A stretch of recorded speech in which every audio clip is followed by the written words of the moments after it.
course, it's Smiling Sam Alvey back on the program. Got Kevin Casey coming up UFC on Fox 21, August 27th in Vancouver, British Columbia. I interviewed Kevin actually yesterday, and I thought it was a little weird that you guys train about 45 minutes apart from each other, but have to go all the way to Canada to actually compete. Well, you gotta. I mean, LA's kind of tricky. It's not quite 45 minutes. It's anywhere between 45 minutes and 2.5 days, depending on traffic. Depending on what time you go in the... Yeah, it might actually be a quicker drive to Canada than to LA sometimes. That's funny. I forgot about how bad the traffic is down there. Now, we all know how good Kevin is.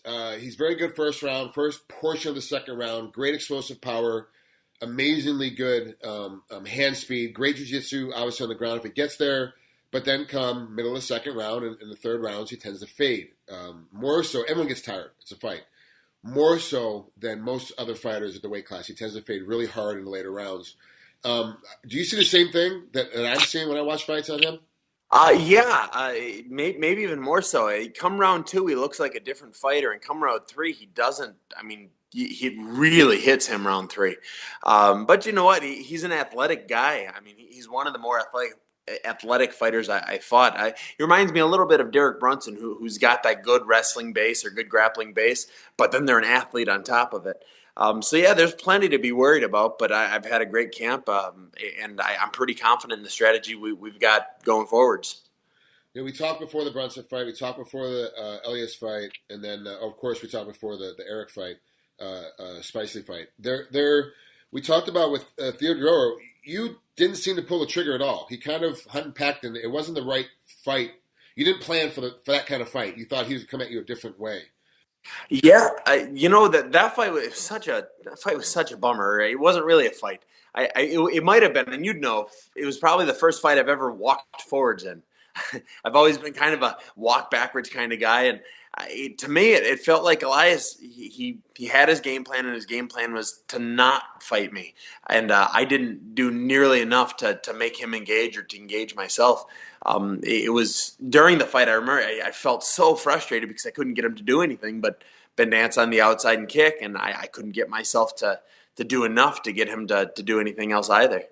You know, in that fight, like I said, you had a game plan for a different kind of fighter, but it didn't seem like you could adapt to change up how the fight went. Since that fight has happened now, do you feel more comfortable if, say, Kevin Casey decides to hold back because he knows he gets tired later? He's going to hold back the first 2 rounds and kind of run away from you. Have you developed a game plan now, like of okay, sometimes I'm going to have to switch in the middle of this fight to figure out a different way? Have you worked on that now in practice as well? Yeah, absolutely. After the Elias fight, even before the Eric Spicely fight was announced, we had tried to figure it out because Elias had the game plan to beat me, and it's don't fight me. So we've been working really hard on, if somebody doesn't want to fight me, how to make that happen, how to change that. So it's not a strategy that'll work twice. I feel terribly embarrassed that it worked once. And if anyone ever tries to do it again, I'm gonna hurt them. I'm gonna change plans, change gears, and they won't be able to keep up with me. There's a situation too where if you're a backwards fighter, which you are a majority of the time, then when you have to chase somebody, it takes a lot more energy away from you because you're changing how you normally fight, so it takes a lot of energy out. Do you worry about your cardio if you have to change plans during a fight, that all of a sudden now I'm going into deeper reserves a lot earlier than you need to? My cardio is something I've never worried about. I work with a great company, Dynamic Fitness, and I've been working with them for 4 or 5, almost 6 years now. And they've got it to, no matter what happens in the fight, I've got the recovering heart rate I need. I've got the energy to keep going forwards. So my cardio is never an issue, or I'm never worried about it anyways. And I like using it as a tool. Do you see yourself being able to finish this fight late in the fight, or do you think you'll finish this fight early? You know, every fight I have, I always think I'm going to finish it late. And then in the UFC, I've been finishing everything early. So in my head, yes, it'll be late. But every punch I throw has got knockout power. It's got ill intent behind it. And so if it happens in the first, that wouldn't surprise me too much either. For this training camp with Kevin, did you have to do anything different? Did you tweak anything in practice besides, obviously learning how to change gears and making sure if a game plan is differently, you know how to adjust? Well, we do. He's a southpaw, so I changed my partners to southpaw. I've worked with a lot more grapplers. I brought Jesse Taylor back up, so I worked with him a lot more than I have been the last few fights. And I think Jesse Taylor, other than being orthodox, is as close to a perfect training partner for Casey as you can get. I think Jesse's probably a better wrestler, but not as good at jiu-jitsu, but they're pretty close.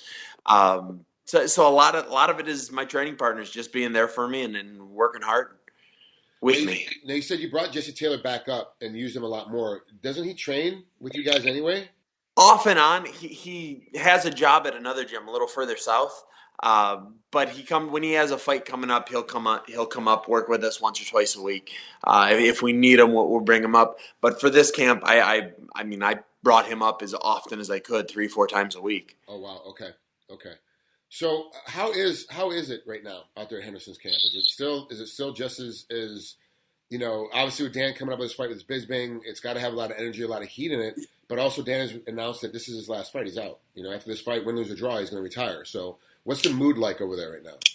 We're sitting on cloud nine. I mean, we've got such a good team going forward right now. Dan's got the title shot. Sean Strickland's in the house, and Sean's just an animal. Joey Gomez, he's back with us, which is great. Ashley Yoder, Tom Galicchio's back in. Myself. Well, we've got a lot of those, super pros where they're that next level of fighter that's working with us right now. So everyone's feeling pretty hyped up, and with as many wins as we've been having, Sean's on his. God, he's 17-1 or something. He's killing it. Myself, I'm on a 1-fight winning streak. Dan with a huge knockout. Our team's really riding that high streak right now. What's going to happen for you once Dan retires? You think he'll still be around, help coach, and be in there for the practice every day? Or you think he'll be off fixing fences and shooting his arrows? No, he'll probably still be there for the pro team every day. He likes coaching. Which I think surprises him how much he likes doing it.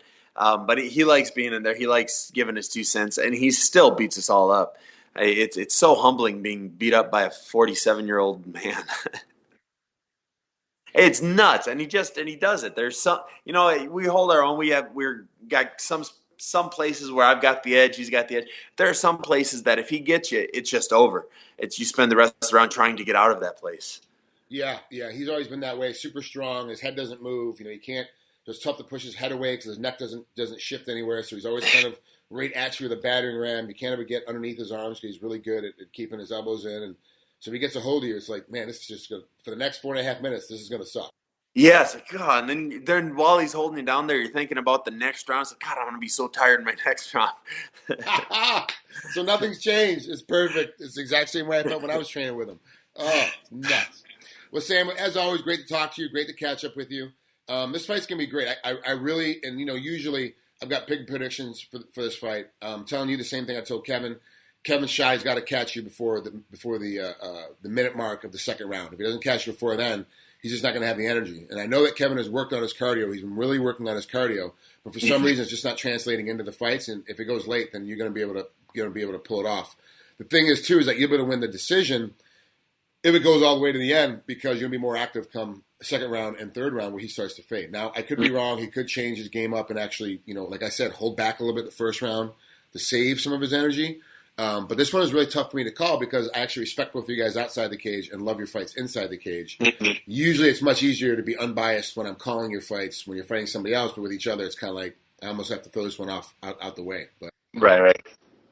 Well, I'm excited for the fight. I know he's getting ready for it. He's had a good camp, I'm sure, and like I said, he's just an athlete. He's an intimidatingly good athlete. So no matter what I come out doing, I know he's going to be ready for something. That's Sam Alvey has Kevin Casey coming up, UFC on Fox 21, August 27th. In British Columbia, be sure to watch it on Fox TV. Man, Sam, can't wait. Thanks so much for coming on. We'll talk again soon. Hey, thank you very much. I hope we do talk again soon. I'm hoping to fight in October. I like it. That'll be your fourth fight this year? Fourth fight in 4 months. Hey, I'm trying to keep busy. I want to be on Dan's card. If it's Dan's last fight, I want to share it with him. So that's the goal. I called for it at the end of my last fight. I get my hand raised for this one. I'm going to call for the same thing. Anyone in Europe, if you think you can beat me, go ahead and try. Yeah, let's try to put that one together. Actually, it would be nice to have Dan with a bunch of all the fighters that fight in the UFC out of that gym. It'd be nice to have everyone on that card for that last hurrah with Dan. Yeah, I'm sure Sean wants to get back in there. I kind of hurt Sean for this last one. I hurt his knee a little bit, but he's already back in practice, going light duty. But he wants to try and get on that card too. So get three of us UFC studs from Team Quest on the same card. Yeah, that'd be awesome. Oh yeah. All right, Sam. We hope it happens, man. We'll see. We'll know after this fight on August 27th what happens, because you make that call out. I'm sure by September 3rd or 4th, they'll be making the announcements on the next series of fights. Yeah, I hope so. I'm going to get that hand raised, and I'm going to make it another epic call out. All right, buddy. We'll talk to you soon. All right, catch you later, sir.